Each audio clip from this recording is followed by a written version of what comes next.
Back to that Drexel game. They lose, but, man, they've won a lot of games. They haven't lost to too many contests at all. Now the question is, do they get in? Does a Northwestern get in? How do you rate those two kinds of teams? Because there's a few comparisons. Now, me personally, yes. okay, I am prone, despite the fact the numbers might swing you to Northwestern, to put in a team that was champions of their league, especially a team like Drexel.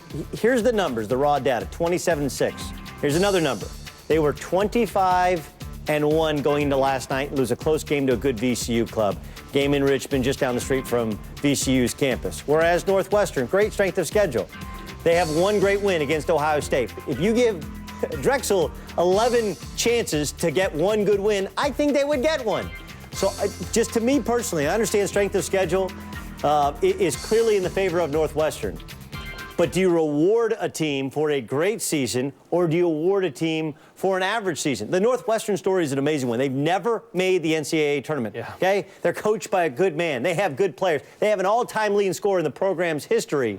But that doesn't mean they belong in 8-10 in the Big Ten, especially losing as many home games they lost. If it was me, and I'm on the committee, I would put Drexel in. That's the big challenge. There's a lot of teams like that. Oral Roberts, Iona, champions of their league by more than a game sometimes, winning 25, 26, 27 games. But numerically, it favors the high majors. Number one seed in pep bands, the Peppas of VCU. Scott Van Pelt Show on ESPN Radio. ESPN News, we're presented by Progressive Insurance. All our guests join us on the Subway Fresh Take Hotline. It's Scott with Ryan Russillo.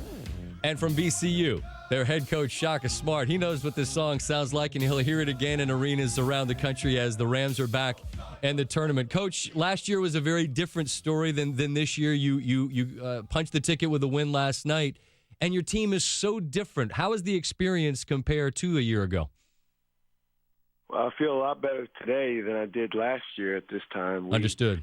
Lost a heartbreaker in the conference tournament last year to Old Dominion, a very, very good team. And obviously we were up in the air in terms of what would happen. We were hopeful, but we certainly were no lock for the NCAA tournament. So the next 6 days were really somewhat a cruel and unusual punishment because we just didn't know what was going to happen. And now we know we're in, and now it's a matter of finding out where we play and who we play and what seed we are.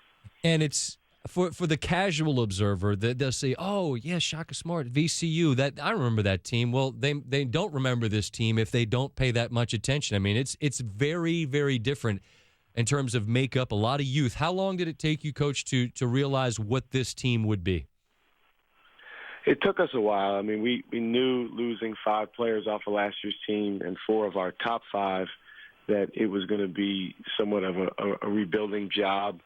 And it was really more in terms of our psyche and our confidence, our toughness mentally, than it was a matter of basketball talent. We knew we had some talented guys that were in backup roles last year that we thought could step forward, but would they have the swagger that last year's team had? And honestly, at the beginning of the year, we didn't. It took us a while to develop into the team that we are now, but that's why the conference tournaments are played in March, and we're glad that they are. Shaka Smart of VCU on ESPN Radio. Coach, how often do you reference last year's run to maybe motivate this year's group? Not very often. It's something that really everyone else outside of our program brings up all the time. But for those of us inside the program, we don't have to talk about it much. When it comes up, we'll address it. It's certainly something that we'll talk about to some extent, next week as we prepare for our first NCAA tournament game, because I think there are some things that we really can learn from last year's run. But those wins are not going to win us games this year. This year's team's going to have to go out and win on our own. You had 2 big leads against George Mason and in the final against Drexel. Both teams made a charge coming back. Does that actually help you going into the tournament, being tested maybe when you thought you were going to have some walkthroughs? I think it does. I think with our team, we're much, much better when we're aggressive, confident, and loose. And it's easier to do that at the beginning of the game when the score is tied. But then when you get up 20 points or 15 points, you get a little bit conservative. It's just human nature. And we're not as good. We're not a very good team when we're conservative. So I think we can learn a lot from these last couple of games, both from the leads that we took and also what other teams did to come back on us and do some things to counteract that. Shaka Smart, VCU's head coach, is our guest. They won the CAA last night, and they're in the tournament knocking off Drexel. I want to ask you about Drexel in a minute, but you just mentioned human nature, and a lot of times human nature for coaches that are at a certain level when they have success is to make the jump, and you certainly could have last year. Your phone was ringing off the hook, I know. You stayed. What was it, Coach, that led you to think, I'm going to stay here in Richmond and continue to build on what we're doing? Well, I just felt like the grass wasn't necessarily greener on the other side. I have a great job here at VCU. I have great people that I get to work with every day, both in terms of our players and our coaching staff, our extended staff. I have a terrific athletic director in Norwood Teague. Our president, Michael Rao, is very, very supportive. So sometimes when you're in a great situation, it's just it's common sense to not necessarily want to run away from it, and that's really what it came down to for me. We had Jimmy Patsos on last hour, and Loyola gets in, and he's mentioning Iona as a team he believes is good enough, and it's natural to want to rep your own conference. You beat a Drexel team that won a ton of games. People are going to point to strength of schedule and this and that. Just as a basketball team, Shaka, you believe that they ought to be on the line on Sunday?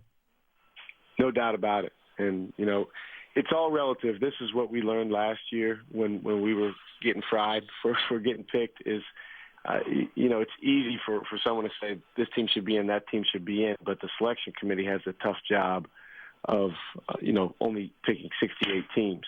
And that makes it hard. But, to me, if you look at what Drexel's done over the past few months, 19 wins in a row, nobody can say that outside of the number one team in the country. The way that they, ran through our league in the regular season after a couple early losses, the way that they, played. In terms of, just watching them, they look like an NCAA tournament team. And I think the selection committee does a very good job of paying attention, watching teams instead of just going by the numbers. And I think that's the big difference between the actual people that pick the tournament field and then some of the numbers junkies that project the field. Well, and you're their best sort of example of what they can be because you got the chance to run with it last year and you did all the way to Houston. This year, obviously, as you say, no cruel and unusual punishment. You can enjoy the week, well earned, and we look forward to seeing you and your squad on the line somewhere Sunday and then beyond. Thanks so much for taking some time today. We appreciate it, Shaka. Hey, thanks for having me on, Scott. It's our pleasure. Shaka Smart from VCU.